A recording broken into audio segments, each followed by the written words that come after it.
Hola, en esta serie de videos les mostraremos algunos instrumentos prehispánicos, les hablaremos un poco de ellos y compondremos al final una pieza musical. ¡Disfrútenlo!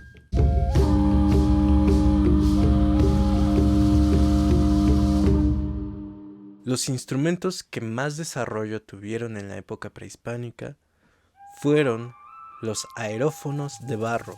Estos son los instrumentos que suenan a partir del aire.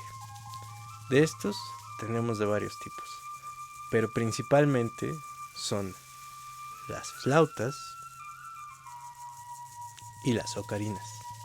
La característica de las flautas es que tienen una forma tubular, mientras que las ocarinas tienen forma globular o esférica.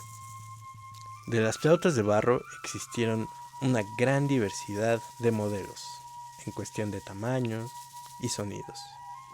Hubieron flautas dobles y triples, que suenan más o menos así.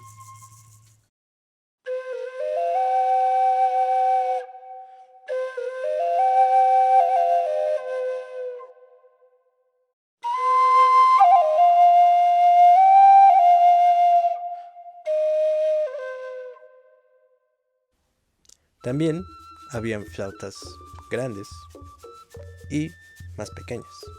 Por ejemplo, de este tipo de flautas existían entre los mexicas cuando llegaron los españoles a México Tenochtitlan. Suenan así.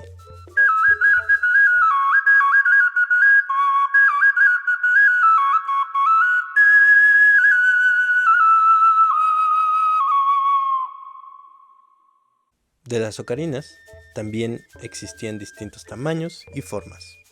Muchos tenían formas de animales. Esta ocarina, por ejemplo, suena más o menos así.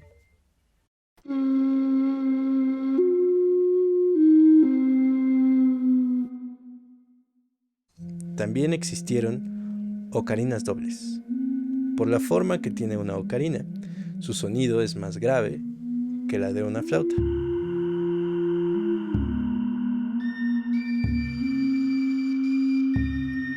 Como ven, la diversidad en estos instrumentos es mucha.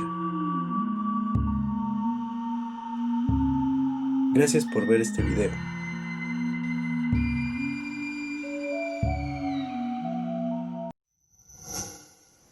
Gobierno de México.